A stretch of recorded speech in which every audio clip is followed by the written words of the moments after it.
अरे बिद्दू, आज घर में बहुत काम है। आज तुझे स्कूल जाने की जरूरत नहीं है। लेकिन दादी, आज तो स्कूल में मेरा टेस्ट है।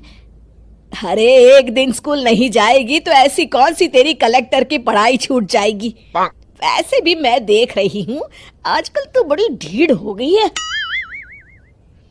अपनी दादी की बातें सुनकर बिंदु नाराज हो जाती है। तभी उसकी माँ कहती है, अरे बिंदु, इतनी छोटी बात पे मुंह फुलाने की क्या जरूरत है। दादी बिल्कुल सही कह रही हैं। लड़कियों को तो घर के काम काज सीखना चाहिए। अरे बहू, रमेश के लाड़ प्यार ने इसे बिगाड़ रखा है। कम से कम तू तो मेरी बात समझती है। अच्छा, मेरी पूजा का समय हो गया है, मैं पूजा करने जा रही हूँ। इतना कहकर रमेश की माँ वहां से चली जाती है। इस तरह बिंदु की दादी और माँ दोनों अक्सर उसे घर के कामों में ही उलझा कर रखते थे। कुछ दिनों के बाद राजू और बिंदु के 10वीं के रिजल्ट्स आते हैं। दोनों बच्चे दादी को अपना अपना रिपोर्ट कार्ड दिखाते हैं। शाबाश मेरे लाल, तू तो बड़े अच्छे नंबरों से पास हुआ है। तभी बिंदु कहती है, दादी मैं भी अच्छे नंबरों से पास हुई हूँ।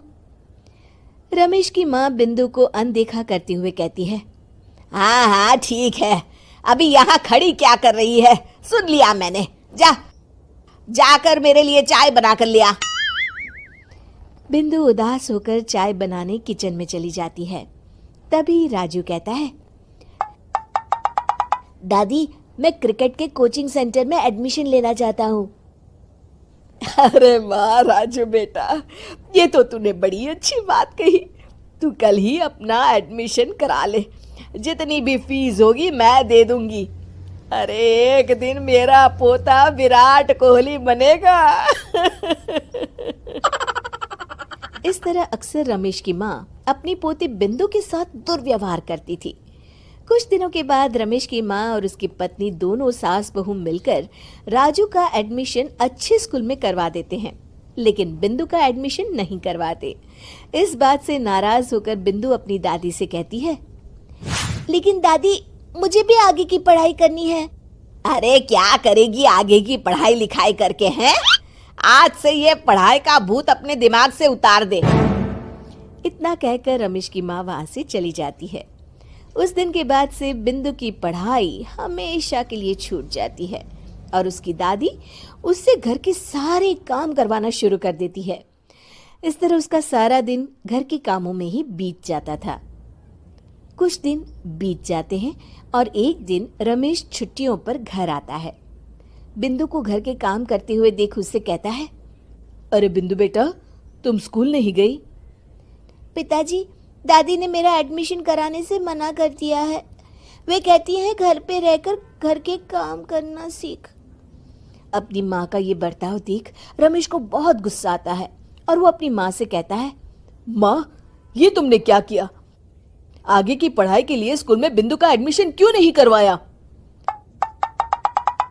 अरे बेटा, लड़की जात है, ज्यादा पढ़ लिख कर क्या करेगी?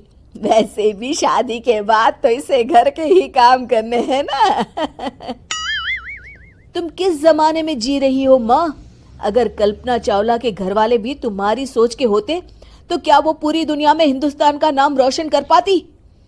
इसका स्कूल छुड़वाकर तुम इसका भविष्य बर्बाद कर रही हो, लेकिन मेरे रहते ऐसा नहीं होगा।